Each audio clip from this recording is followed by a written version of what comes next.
Bismillahirrahmanirrahim. Assalamualaikum warahmatullahi wabarakatuh. Perkenalkan, saya Vivi Natasha dengan NIM 009 dengan anggota saya ada Sherly Anggraini dengan NIM 001 dan Karimatun Zakia dengan NIM 010. Baik, di sini saya akan menjelaskan sedikit tentang gel, terutama soal evaluasinya. Yang pertama soal definisi dari gel. Gel adalah suatu sistem setengah padat atau semi solid yang terdiri dari suatu dispersi yang tersusun baik dari partikel anorganik yang kecil atau molekul organik yang besar dan saling diresapi cairan. Kemudian ada evaluasi dari gel. Yang pertama itu ada uji organoleptik, yaitu pemeriksaan organoleptik dilakukan dengan mengamati perubahan bentuk, warna, dan bau dari sediaan gel selama penyimpanan di suhu ruang.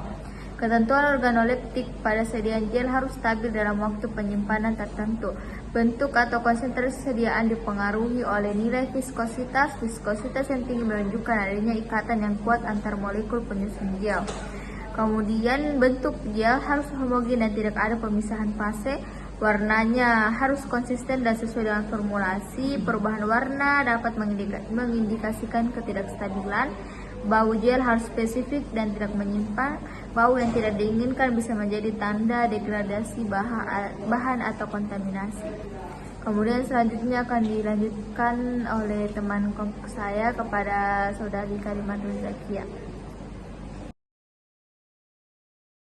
Baik, selanjutnya ada uji homogenitas, yang dimana pengujian homogenitas dilakukan dengan mengoleskan sediaan pada kaca transparan.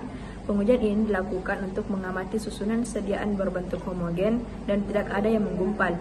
Semakin kecil dan seragam bentuk partikel, maka sediaan semakin stabil.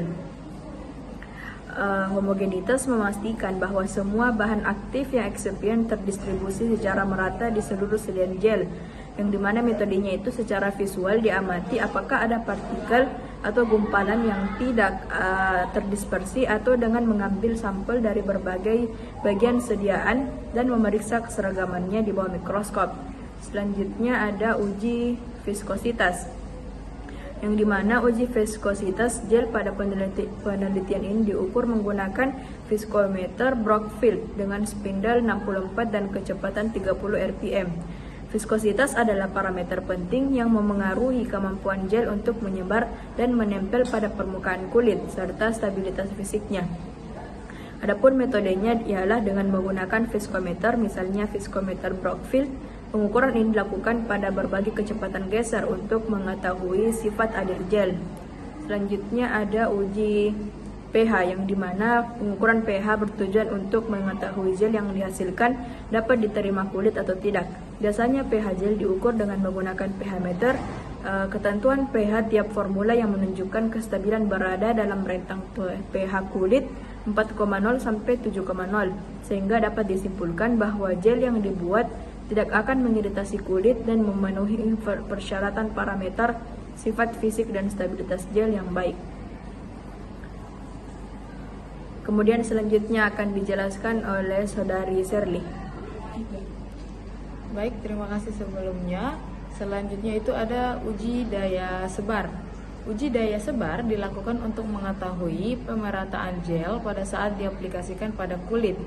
Daya sebar menunjukkan kemudahan gel untuk diratakan pada area aplikasi.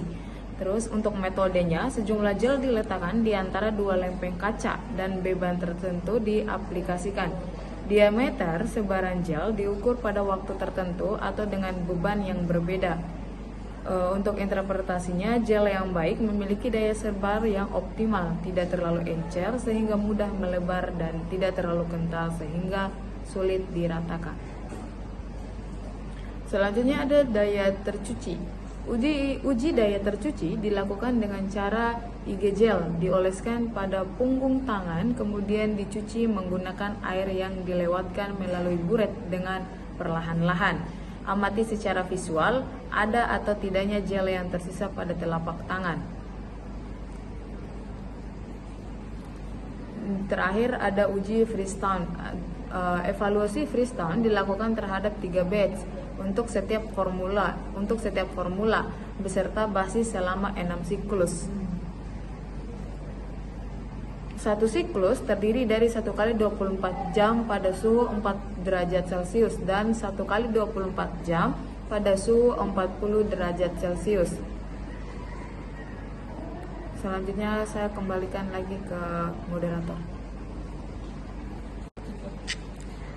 Itulah tadi presentasi dari kelompok kami. Adapun daftar pustaka yang kami ambil ada dari buku Ansel dan dari Jurnal Ilmiah Bakti Farmasi. Sekian dari kami, kurang dan lebihnya mohon dimaafkan. Wassalamualaikum warahmatullahi wabarakatuh.